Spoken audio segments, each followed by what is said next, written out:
Buenos días a todos y todas.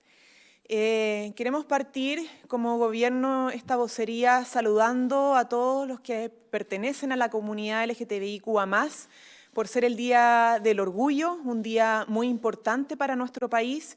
Hemos decidido como sociedad avanzar en pasos decididos para combatir todos los tipos de violencia que sufre la comunidad de las disidencias sexuales, de la diversidad, y particularmente los crímenes de odio. Lamentablemente, Chile sigue experimentando distintos tipos de crímenes de odio y particularmente los sectores más vulnerables siguen siendo las mujeres, la comunidad LGTBIQA+, y también nuestros niños, niñas y adolescentes. Y es por eso que en este día queremos reafirmar nuestros compromisos programáticos en esta dirección, compromisos sobre los cuales estamos trabajando, como en primer lugar el modelo de educación sexual integral, también el Plan Nacional de Derechos Sociales para la comunidad LGTBIQA+, el fortalecimiento a la atención de salud mental con foco principal en la atención primaria para los miembros de esta comunidad y también la inclusión laboral.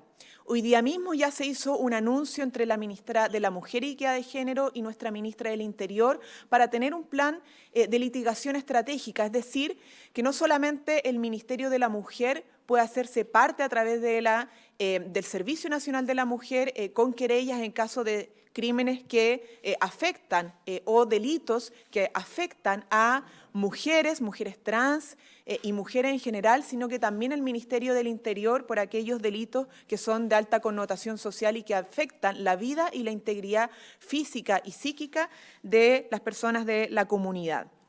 Dicho esto, también queremos resaltar el viaje de nuestro presidente al norte.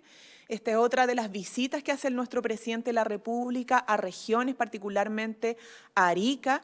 Es una gira que van a poder conocer con mayor detalle en el punto de prensa que realizará en un par de horas más nuestro presidente, pero que tiene que ver con el Plan Nuestro Norte, donde tenemos un compromiso de avanzar en mayor dignidad para los habitantes y las habitantes del sector norte de nuestro país. Sabemos que hay una crisis humanitaria con la migración y, por lo tanto, medidas en esa dirección.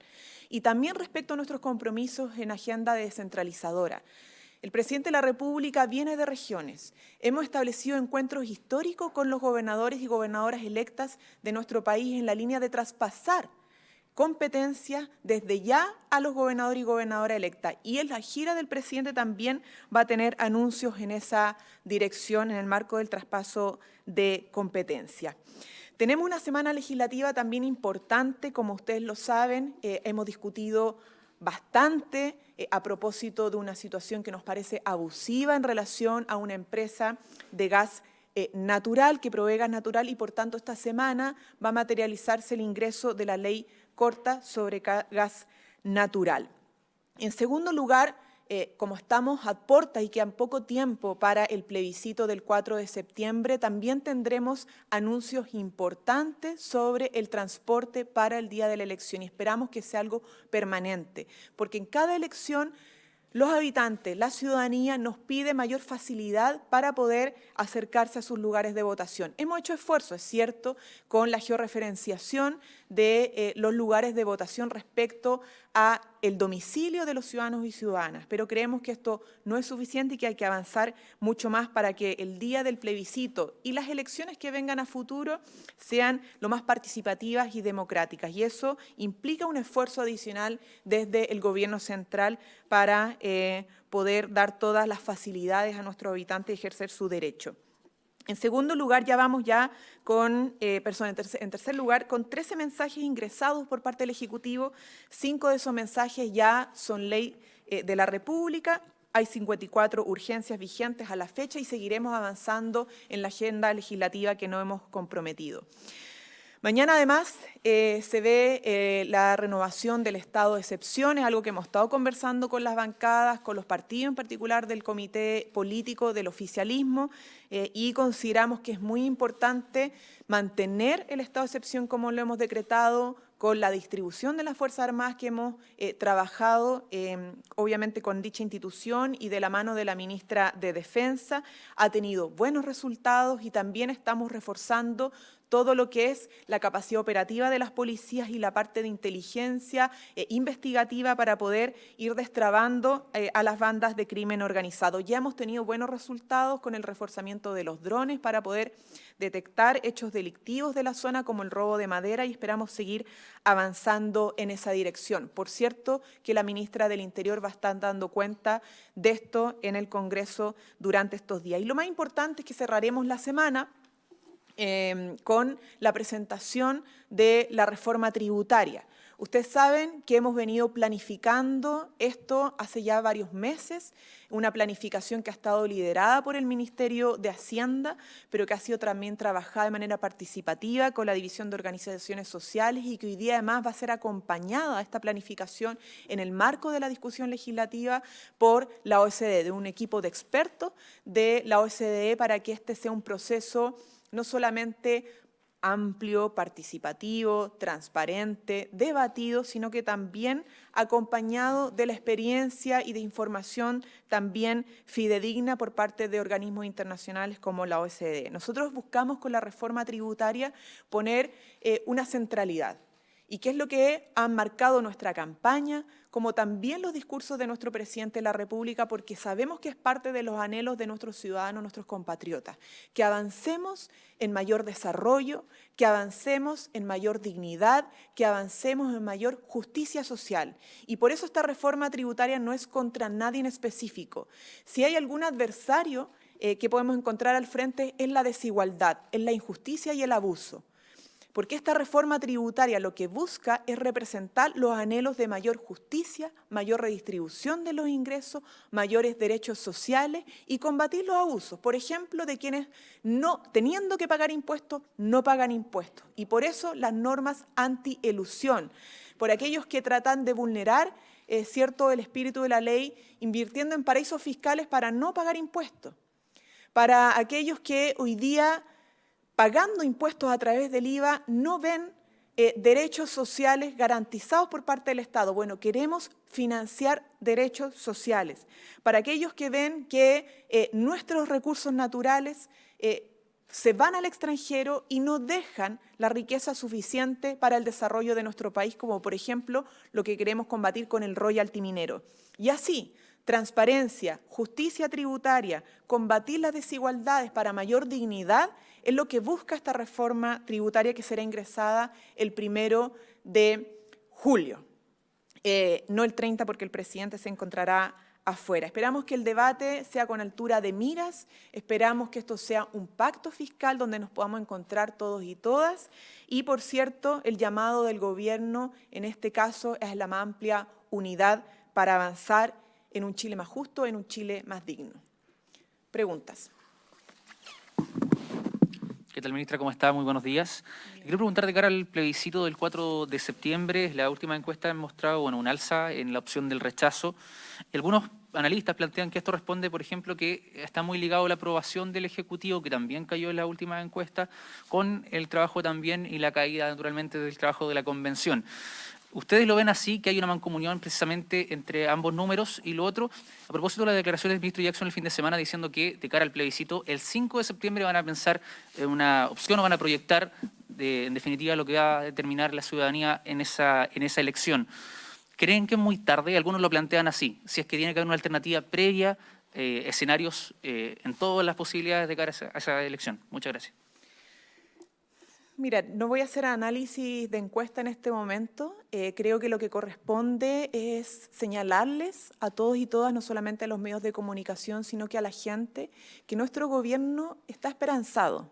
Yo estoy muy esperanzada, el comité político y todos quienes trabajamos en el gobierno tenemos una esperanza muy grande depositada en el proceso y en el plebiscito de salida. Confiamos en nuestro país. Creemos que la jornada del 4 de septiembre va a ser una gran jornada, porque va a contar con la amplia participación de nuestros compatriotas y porque el proceso que vamos a caminar en conjunto de cara al 4 de septiembre va a ser un proceso limpio, transparente, porque a partir del 4 de julio vamos a iniciar una nueva etapa. Vamos a dejar atrás los fake news, vamos a empezar a iniciar, ¿cierto?, un proceso de debate informado, transparente y respaldado en fuente. ¿Cuál es nuestra principal fuente? El texto que se nos va a entregar, el texto de propuestas de la nueva Constitución. Ahí la ciudadanía va a poder discutir con altura de miras en torno a la fuente fidedigna y confiable si es que este texto representa o no sus anhelos de cambio. Porque lo que sí sabemos y lo que sí podemos afirmar contundentemente es que la gran mayoría de nuestro país quiere cambios para bien. Y por lo tanto podrá juzgar a partir del 4 de julio si es que el texto representa o no esos anhelos de cambio. Y lo que nos queda a nosotros como gobierno es que en el marco de nuestro programa de gobierno, en el marco también de las urgencias ciudadanas que se nos van presentando, como el costo de la vida, el tema de seguridad, también vayamos materializando con acciones concretas el camino de los cambios. Políticas públicas, programas de apoyo, proyectos de ley. Y por eso es tan importante lo que discutimos en el último gabinete, que reforcemos nuestro trabajo colectivo, que demos cumplimiento a la palabra empeñada, y en eso estamos trabajando, tanto para la reforma tributaria como la reforma previsional y toda la agenda legislativa y de medidas que no pasan también por el Congreso para justamente ir respondiendo a aquello. Esa es nuestra tarea principal, es nuestro principal foco y en lo que estamos centrados en estos momentos. Ministra, ¿qué tal? En caso de que, por ejemplo, gane el rechazo, ¿podrían considerar el proyecto de 4 séptimos como una opción, un plan B, o ya están trabajando para tener otra vía, por ejemplo? Mira, evidentemente, y esto es obvio, todos los y las parlamentarias tienen facultades legislativas tanto para presentar mociones, proyectos de ley, como reformas constitucionales. En eso nosotros no tenemos otra lectura, es lo que son las atribuciones en las cuales están trabajando, ¿cierto?, y en las cuales se enmarca el quehacer del Parlamento. Pero como gobierno, nuestro principal foco es garantizar que el proceso que se votó a través del apruebo, del plebiscito de entrada, ¿cierto?, y que se inició con una discusión constituyente importante y que hoy día nos enmarca previo al inicio de una campaña, se realice de la mejor manera posible. Y ese proceso nos lleva a un plebiscito de salida, que es con apruebo y con rechazo.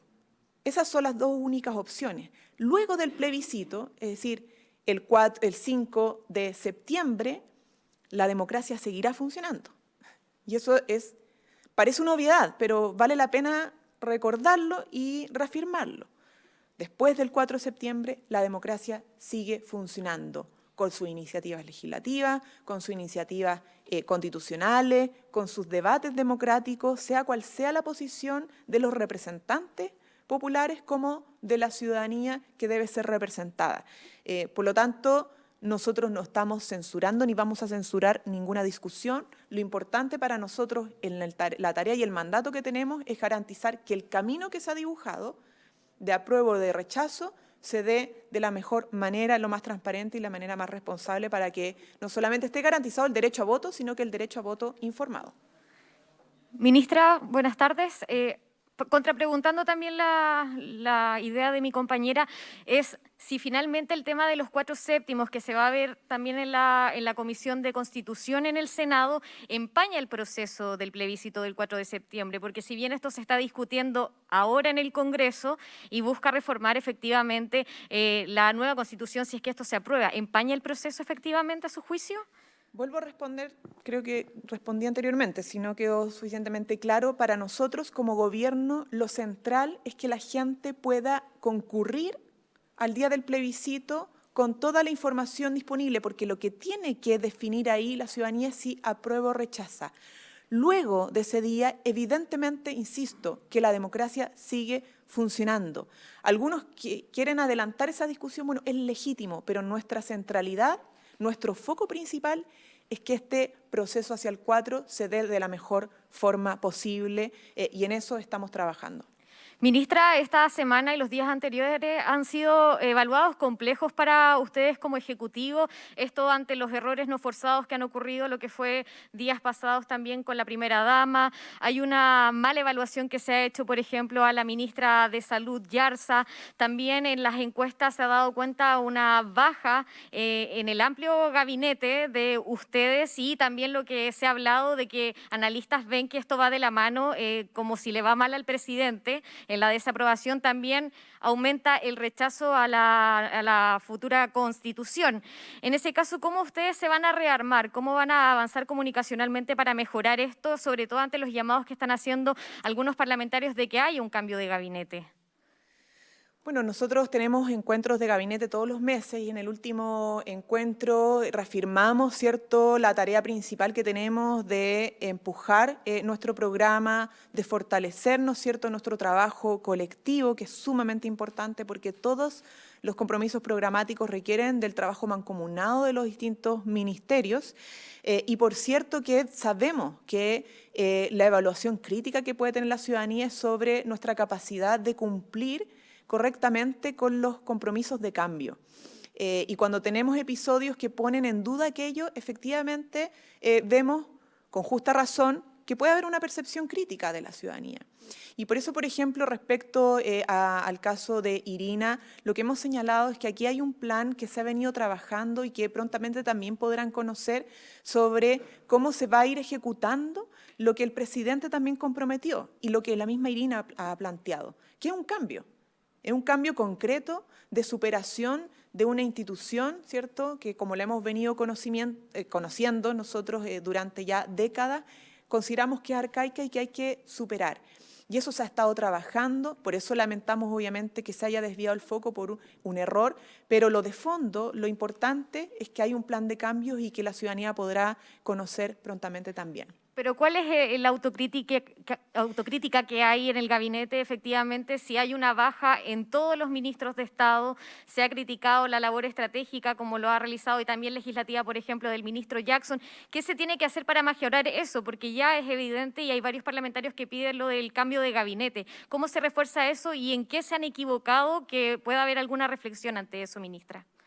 Bueno, como te decía, evidentemente nosotros en cada encuentro colectivo, sea del comité político como del gabinete completo, hacemos revisión de los pasos que hemos dado, tanto acertados como errados, para justamente ir mejorando. Y en eso el mandato es claro del último encuentro, a reforzar nuestro trabajo colectivo, interministerial e ir cumpliendo. Por eso yo les mencionaba que de los 13 mensajes presentados ya 5 son ley, tenemos una agenda legislativa desplegada, tenemos un plan de medidas que ya tiene un importante nivel de ejecución como el plan Chile Apoya, pero sabemos que no es suficiente, que tenemos que seguir desarrollando con mayor intensidad los distintos planes que tenemos.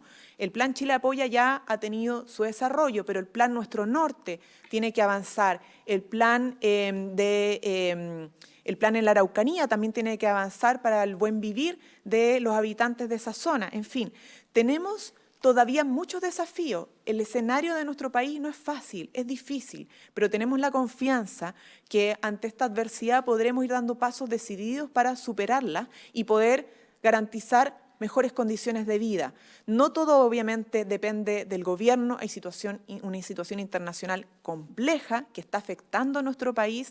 Sabemos que también tienen que contribuir distintos agentes que participan en la elaboración de políticas públicas como el Congreso, como distintos tipos de autoridades, como las organizaciones de la sociedad civil, pero lo que nos respecta a nosotros, al menos como gobierno, es seguir reforzando el trabajo, obviamente mejorar el trabajo colectivo, las coordinaciones y por lo tanto desempeñar o desplegar una agenda programática y legislativa de la mejor forma posible. Ministra, buenos días. Héctor Gabriel Campo de Radio Bio Bio. Yo le quería hacer la siguiente pregunta en relación a las declaraciones del senador Latorre de Revolución Democrática, que él planteaba la idea de unificar las subcoaliciones del Frente Amplio y también también decía que le gustaría poder unificar en general la coalición oficialista, hacer una sola coalición con el socialismo democrático y Apruebo Dignidad. Quería preguntarle su opinión al respecto, qué le parece, si es viable y cómo afectaría su proyecto político del gobierno. Y la segunda pregunta tiene relación con que hoy en la Comisión de Constitución se empieza a votar el tema del protocolo, el reglamento de la aplicación del test de droga para los parlamentarios. Quería saber su opinión al respecto y si desde el gobierno apoyan esa medida. Sobre lo primero, como gobierno y como ministra, tal como no soy vocera del Partido Comunista, tampoco del Frente Amplio, y creo que esos debates internos de partido se deben discutir al interior de las colectividades partidarias y resolverse en el marco de esa discusión. Lo que sí yo puedo decir en el nombre del gobierno es que a pesar de que puedan haber ruidos, todos cantamos la misma canción, y si estamos juntos y juntas en los distintos partidos de ambas coaliciones de gobierno es porque tenemos un proyecto común, y ese proyecto se llama Programa de Gobierno. En ese programa estamos trabajando reforma tributaria, reforma previsional, un sistema nacional de cuidados, terminar con las deudas por estudiar y avanzar en la condonación de esas deudas, construir las bases de un nuevo modelo de desarrollo, el proceso de transición justa para aquello, etcétera. O sea, tenemos compromisos programáticos y ese es nuestro proyecto. En eso estamos trabajando, y todo a pesar de que pueden haber otro tipo de discusiones, ¿cierto?, que los partidos podrán resolver o que en los comités políticos podamos discutir políticamente, dado las coyunturas que hace que hayan diferencias legítimas, y es parte de la democracia. Pero lo más importante es que tenemos un proyecto común, y eso cada semana lo reforzamos y es parte, obviamente, de la centralidad que tanto nosotros como los mismos partidos nos llaman a tener, ¿cierto?, que es lo importante, lo estratégico, y es lo que nos dice cada día la ciudadanía que tenemos que cumplir, porque para eso estamos donde estamos. ¿Y la segunda pregunta, ministra? Perdón, ¿la segunda? Que en relación a la votación de hoy día, el reglamento de antidroga. Ya me pronuncié sobre eso, lo reitero, es legítimo, son discusiones que el Congreso puede dar, hay distintas prioridades, obviamente, de la bancada, y si esa es una prioridad para una bancada, bueno, es legítimo que así sea. Por nuestra parte, ustedes saben que como funcionarios públicos tenemos una legislación al respecto y en eso estamos todos sometidas a aquella legislación sobre los test permanentes. Es parte de una realidad que ya existe, al menos para las y los funcionarios públicos, tanto ministros, subsecretarios como cualquier otro cargo de responsabilidad administrativa. Lo que respecta al Poder Legislativo es una discusión que me parece legítima y que tendrán que ir resolviendo en el debate democrático. Ministra, buenos días. Hay varios temas relacionados con seguridad. Uno de ellos tiene que ver primero con la acusación constitucional que se está viendo contra la ministra del Interior, Isquia Siches. Ya se hizo esta elección de los encargados de la comisión. Primero, ¿cómo ve el escenario de aquí en adelante, sabiendo que el oficialismo no tiene mayoría en el Parlamento? Y lo otro asociado quizás a eso está esta petición de prorrogar el estado de excepción. En ese punto, ¿cómo lo van a hacer para conquistar los votos de quienes no quieren que tenga un apellido y también poder tener el apoyo de todo el oficialismo? Eso sobre estado de excepción. Y lo otro, bueno, y si hay un cronograma también, el mismo oficialismo en el Congreso dicen que podría haber un cronograma de lo que tiene que ver con el estado de excepción. Y el otro tema es seguridad pública en general. ¿Partimos con las tres primeras? Ya, partimos por las tres primeras para la cuarta. y después Entonces, le agrego la otra parte. Sobre la acusación constitucional, bueno, efectivamente hoy día se sorteó la comisión que tiene que revisar la acusación y emanar un informe. Ustedes saben que esto no es vinculante, pero podríamos advertir por la composición cómo puede venir. Lo importante es que la sala discuta en función del mérito de esta acusación, y para nosotros es súper importante insistir, no solo que la ministra cuenta con todo el respaldo y el apoyo del comité político y del gobierno y del presidente de la República, ¿cierto?, sino que tiene toda la legitimación para avanzar en lo que ya ha estado trabajando de los planes de seguridad. Yo simplemente quiero recordar que la ministra está trabajando en lo que le corresponde como jefa de gabinete, pero también como encargada de la seguridad pública de nuestro país. Y por eso el Plan Buen Vivir, por eso la renovación del estado de excepción, por eso el trabajo mancomunado en los consejos contra el crimen organizado de distintas instituciones que tienen que poner de lo suyo para poder destrabar y terminar con el crimen organizado en muchas zonas. Hemos avanzado en algunos casos, como en el Tren de Aragua, y así el reforzamiento de las atribuciones y de los implementos y de las herramientas para que las policías puedan hacer su trabajo en lo que importa, ¿cierto? Que es prevenir, pero también detener en los casos donde ya hay comisión de delito. Lo segundo sobre el estado de excepción, yo creo que esto, el decreto de estado de excepción es muy claro y no viene con apellido, obviamente es un decreto inteligente, es un estado de excepción estratégico que ha tenido buenos resultados. Esto lo hemos comunicado de manera transparente en lo que es la baja, ¿cierto?, de delitos, por ejemplo, de incendio, entre otros, y por eso estamos renovando el decreto de estado de excepción como lo presentamos en primera instancia.